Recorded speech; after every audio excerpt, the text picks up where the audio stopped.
Natalie sat in the dimly lit kitchen, gripping her phone tightly, her heart pounding so fast it felt like it would jump out of her chest. The screen lit up with a message. She glanced over towards the living room, where she could hear the muted sound of the TV. There, sprawled on the couch, was her husband, Serge, who had been actively job hunting for the past 3 months. The question hovered. Should she tell him, or keep it to herself? She remembered the image of Serge's face from just 3 months ago, flushed red with anger as he spat out those words. A woman should know her place. Natalie took a deep breath, tucked the phone away, and stood up. "I'll make dinner," she said, entering the room. Serge didn't even look up. He was engrossed in a sports game. Natalie silently walked to the kitchen, her heart aching. Something inside her had snapped that day. After 12 years of marriage, she suddenly saw their relationship in a new light. "How will you react when you find out about my promotion?" The thought blazed through her mind, burning with boldness. On Monday, Natalie woke up earlier than usual, carefully choosing her outfit, putting on makeup. "Where are you going all dressed up?" Serge asked lazily, eyeing her from under the covers. "Just a regular workday," she shrugged, trying to keep her voice steady. "It's a big project. I need to make an impression." Serge didn't respond, pulling the blanket over his head. "Don't expect dinner. The meeting will run late," she said as she left the room. "This is the start of my little test," Natalie thought as she closed the door behind her. The first day in her new position passed in a blur. Natalie returned home late in the evening, tired but triumphant.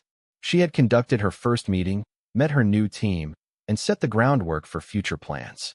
Serge wasn't home. There were dirty dishes from breakfast left on the kitchen table, remnants of food still in the sink. Natalie sighed, mechanically beginning to clean up. Her phone buzzed in her pocket. It was a message from Serge. "On my way home, staying at Pavel's tonight." Pavel was Serge's old friend, with whom he often hung out to think things through. Natalie thought about Serge's reactions, his growing indifference to her late nights, business calls, and meetings. At first, he had been concerned, then irritated, and finally indifferent. "Are you ever going to look for a job?" she asked him one evening. "Don't start," Serge replied, not lifting his eyes from the tablet. Natalie had a printout of his internet history. The sites he visited weren't about job hunting at all, but gaming forums, video streaming sites, and news portals. "You said you had an interview tomorrow," she said. He raised his eyes, and there was something in his look that made her wary. A self-assured grin spread across his face. "Well, it's with Megastroy," Serge said casually. "I'll be heading the department." Natalie froze. Megastroy? It was one of their company's partners, and she knew they didn't have any openings. Is he lying? The next day, she followed Serge discreetly. Instead of heading to Megastroy's office building, he went to a shopping mall and spent several hours going from cafe to cafe. "This is how you look for a job?" Natalie thought bitterly. When Serge returned home that evening, he wore a look of triumph. "How was your interview?" Natalie asked, setting the table. "Excellent," Serge beamed. "They practically hired me. Now we just need to work out the salary." Natalie nodded quietly, unable to say anything. In her mind, she saw Serge lounging at a cafe, distracted by his phone. The following morning, when Natalie was preparing for work, Serge unexpectedly announced, "By the way, I need some money." "How much?" Natalie froze, holding her coffee cup in her hands. 15,000, Serge said nonchalantly. "I need to look presentable for the second round of interviews." A new suit would do. Something about his request didn't sit right with her. A feeling in her gut told her he was lying. "You already have a new suit," Natalie calmly reminded him. "That blue one, remember?" He waved his hand dismissively. "That one's out of style," Serge replied, clearly avoiding the conversation. "Are you going to ask your mother for it again?" Natalie asked, trying to keep her tone even. Mentioning his mother always had a strong impact. She had never liked Natalie and always found ways to belittle her. Serge had always been quick to seek her approval. "Fine," Natalie said with a sigh, giving in. "I'll give it to you, but only if you promise this is the last time." "Of course," Serge said, grinning. "I'll return it to you, just like I always do." Later that evening, Natalie met up with her colleague, Victoria. They weren't close friends, but since Natalie's recent promotion, they'd begun to talk more frequently. As they sat down at a cafe, Victoria asked curiously, "So, how did your family take the news of your promotion?" Natalie paused, looking down at her cup. "I didn't tell Serge," she admitted finally. I wanted to see how he would react if I started staying later at work, if I got more responsibilities. Victoria raised her eyebrows in surprise. So you're testing him? Natalie gave a small, sad smile. Exactly. I want to see if he'll support me or just keep focusing on himself. Doesn't sound like a very healthy relationship, Victoria said, her voice soft.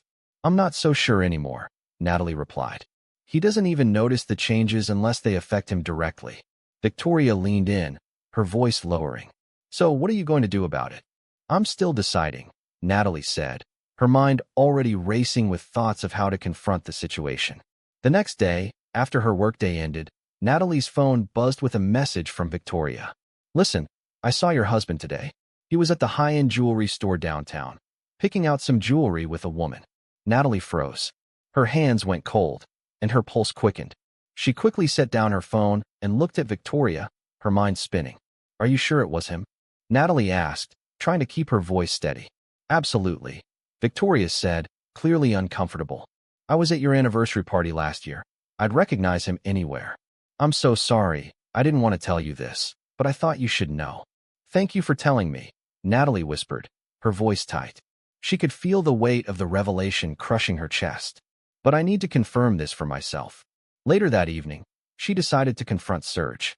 He returned home late, looking slightly disoriented.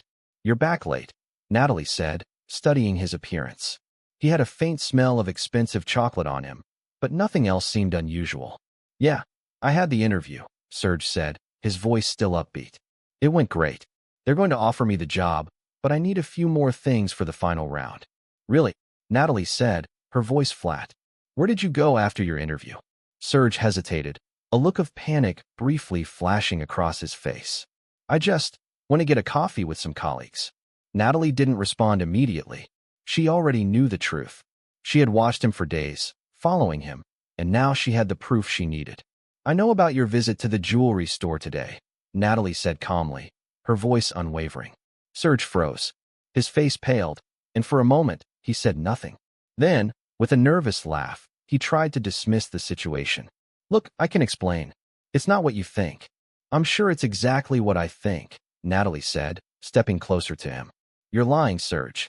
You've been lying to me for a long time, and I'm done with it. Serge stood there, stammering, but Natalie couldn't bring herself to listen to his excuses. She had heard enough. She had spent years wondering, doubting, and hoping for something better. Now, she realized that the only thing holding her back was her fear of being alone. But today, everything changed. I don't care about your excuses anymore, she said, her voice trembling with anger. I've been living in a lie, and I can't do it anymore. Serge's face twisted with frustration. You're going to regret this, you know? But Natalie, for the first time in years, stood tall. No, I won't, because I've already moved on. She turned and walked out of the room, her heart pounding in her chest, but her steps sure and confident. She was finally free. The following morning, as Natalie prepared breakfast, she couldn't shake the image of Serge's face from the night before. The panic, the lies, the desperate attempts to cover up everything. Her mind was spinning. She couldn't believe he had lied to her for so long, pretending everything was fine while sneaking around behind her back. When Serge walked into the kitchen, he didn't look at her. He just grabbed a cup of coffee and sat down at the table, avoiding her gaze. Natalie knew what she had to do. It was time to finally put an end to this. Serge, she said, her voice steady despite the storm raging inside her. I'm done. He looked up, startled. What do you mean, done? I can't keep living like this, she continued, her voice stronger now. I can't keep pretending that everything's okay when I know it's not. You lied to me. You've been lying for months, and I won't stand for it anymore. Serge opened his mouth to speak, but Natalie held up her hand, silencing him. No, I've made my decision. I want a divorce. He stood up suddenly, his chair scraping against the floor. What? You're really going to do this? I've already made up my mind, Natalie replied, her words final. I've been thinking about this for too long, and I'm not going to let you manipulate me anymore. Serge looked as if he'd been punched in the stomach. His face flushed red, and he opened his mouth to argue again, but Natalie wasn't going to listen. She had heard enough lies. You can keep pretending, Serge, she said coldly, but I'm done. She walked out of the kitchen, the sound of her heels echoing through the house. She wasn't sure what the future held, but one thing was clear. She couldn't live with a man who had no respect for her or their marriage. The days after the confrontation were a blur for Natalie. She spent most of her time at work, throwing herself into her job. For the first time in years, she felt like she had control over her life. She didn't have to worry about hiding her successes or making excuses for Serge's behavior. Every now and then, she would feel the weight of what she had done, but it wasn't the guilt or regret she had expected. Instead, there was a sense of freedom from the lies, the manipulation, the endless pretending. Serge tried to call her a few times, but she ignored him. He had no power over her anymore. She had finally taken control of her own life, and it felt incredible. One evening, as she was finishing up some paperwork at the office, her phone buzzed with a message from Serge. "I'm sorry, Natalie. I messed up. I need you. Please, just hear me out."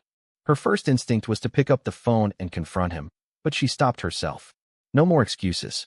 She had heard enough apologies to last a lifetime.